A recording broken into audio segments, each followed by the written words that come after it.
카드를 사용할 때도, 대출을 받을 때도, 심지어 나의 등급을 확인하는 것조차 악영향을 줄까 노심초사하며 관리하던 바로 그 신용등급. 그런데 내년부터는 15년간 운영해오던 이 신용등급제가 완전히 사라집니다. 그렇다면 앞으로 우리의 신용은 어떻게 평가할까? 이미 올해 1월 14일부터 5개 은행에 시범적으로 도입한 신용점수제는 앞으로 2020년까지 전 금융권에 확대 도입할 계획이라고 금융위원회는 발표했는데요. 지금까지 신용등급만 알고 계셨다면 신용점수제에 대해 꼭 알아보고 가시면 좋겠습니다.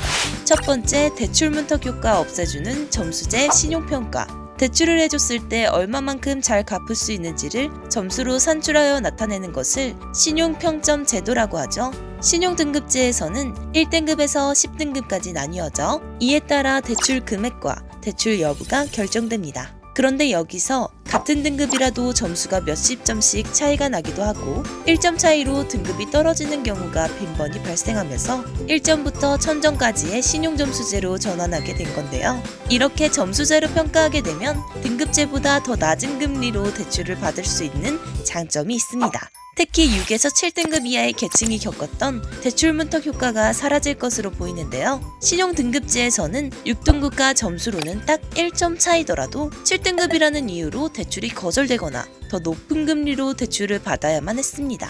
하지만 신용점수제에서는 오직 개별적인 신용점수만 보기 때문에 이러한 피해가 줄어들게 됩니다. 금융위원회가 250만 명이 연 1%포인트 수준의 금리 절감 혜택을 받을 것이라 예상하고 있는 만큼 등급제로 인한 불합리한 차별이 줄어드는 효과를 볼 수 있겠네요. 두 번째, 오직 대출금리로 신용평가. 1금융권과 동일 금리일지라도 상환 능력이 불안하고 연체 가능성이 높다는 이유로 2금융권에서 대출을 받을 경우 신용등급 하락폭이 더 컸습니다. 하지만 앞으로는 1금융권, 2금융권을 기준으로 평가하지 않고 오직 대출금리에 따라 신용평가가 이루어집니다. 이제는 2금융권에서도 신용점수 떨어질 걱정 없이 대출을 받을 수 있는 것이죠.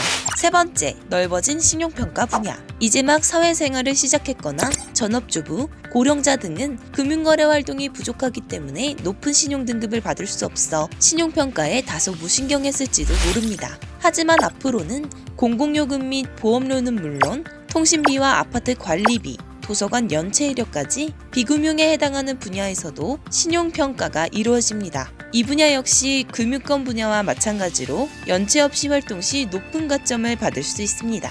그렇다면 신용도를 올리는 서비스가는 어떤 것이 있을까요? 등급제에서는 1등급 올리는 것이 어찌나 어려운지 그래서 그냥 포기하는 분들도 많았습니다. 하지만 지금은 합리적이고 종합적인 신용점수제가 도입됐기 때문에 신용관리에 더욱 신경 써야 합니다. 1점이라도 더 올리는 것이 앞으로는 더 유리하기 때문인데요. 신용카드는 연체 없이 한도의 20에서 30% 이내의 금액을 꾸준히 사용하면 신용평가에 도움이 됩니다. 적어도 50% 이내로 사용할 수 있도록 노력하는 게 좋습니다. 체크카드 또한 월 30만원 이상의 지출을 6개월 이상 유지한다면 신용도 평가에 좋은 영향을 줄 수 있고 한 카드를 오래 쓰는 것도 신용도에 좋습니다. 신용도는 올리기는 어렵지만 떨어지기는 쉽습니다. 제일 중요한 점은 대출금, 신용카드 결제대금 등을 절대 연체하면 안 된다는 건데요. 몇만 원의 소액일지라도 연체는 연체. 연체로 떨어진 신용점수는 올리는 데에도 많은 시간이 필요합니다. 실제로 연체 기준이 매우 높아 실수로 인한 연체임에도 큰 불이익을 겪는 사례도 많았는데요. 그래서 2020년부터 신용점수 연체 기준이 완화됩니다.